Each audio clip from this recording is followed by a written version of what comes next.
Here to talk about the witch wounds that I used to see in myself before. So, the post that I shared today, I will talk about the witch wounds that I mentioned in that post. The first one is asking opinions from others before making decisions and before taking steps towards your dreams. People who are not where you are do not qualify to give you any kind of advice on what you should be doing, on what you should not be doing to follow your dreams.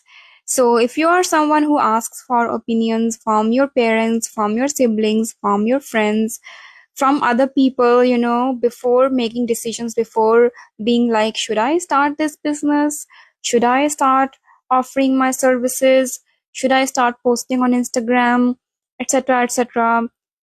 More often than not, people are programmed into fear-based mentality. So most people are programmed for fear, and they will talk fear into your decisions, your dreams.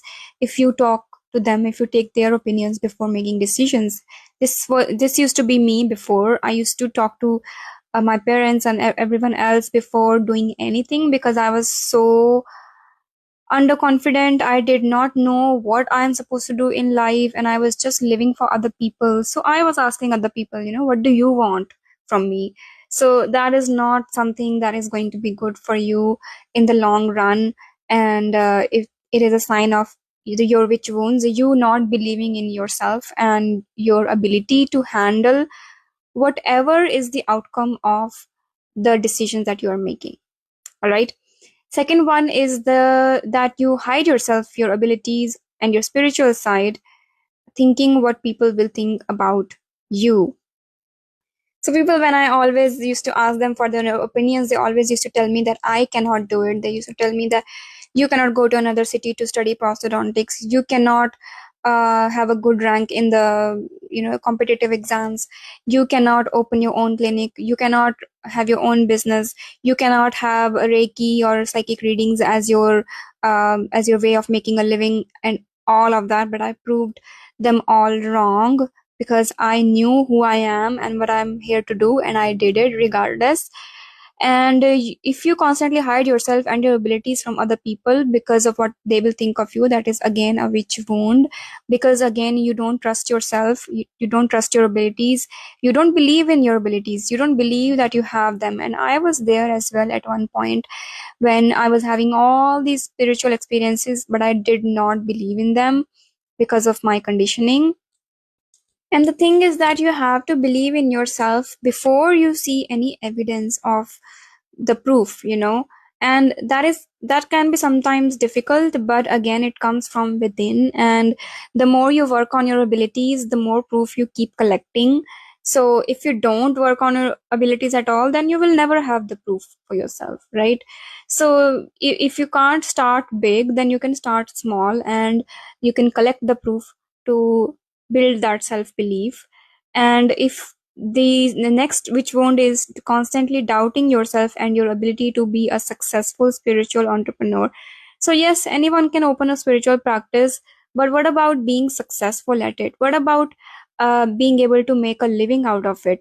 So many people in this world will not be able to make a living out of their spiritual entrepreneurship, and there can be many reasons behind that. One reason could be that they have their witch wounds are active and they are not able to unleash their free self-expression, their complete selves. They are not able to market themselves because, again, they haven't unleashed their full selves. They are afraid of the camera. All of these things are again witch wounds.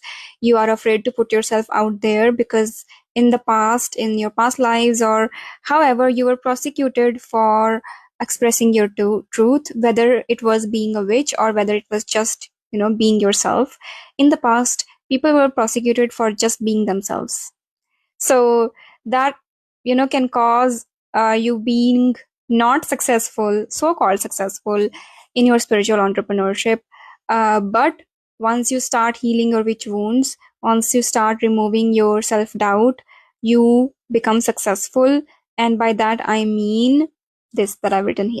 The next thing that we are discussing here in this post is, if you are afraid to invest in yourself in any way, your witch wounds are again running the show. So again, this can come from your childhood, your past lives, or wherever. And it's when you are conditioned to believe that you are not worth the investment, that you are not worth putting in the time, putting in the energy, putting in the trust, and people are always, they are telling you that they are disappointed in you, that you've brought bad name to them, or you've not fulfilled their expectations, etc., etc. Then you become afraid to invest in yourself because you are conditioned to believe that you're not worth it. And these are again witch wounds. And the investment can look like investing in the form of money, investing your time, investing your energy, investing your attention, intention, right? So you have to begin doing that for yourself. So I work with people from all different types of walks of life, different types of careers, but especially people who want to become a healer or a psychic or a witch or spiritual teacher. And there are people who want to learn these skills just to supplement their other careers, and that is really great as well. So if you know that you're done living a small life, hiding your gifts and hiding behind closed doors and hiding from other people, thinking what they'll think of you, if you suddenly become a witch or a spiritual entrepreneur, but you want to become that, you're done with it, then you absolutely can submit an application, and I invite you into the application, at least so that I can speak to you and help guide you towards the next step. And since every person is unique, your journey is unique, we need to have a one-on-one conversation before we decide anything. So book here.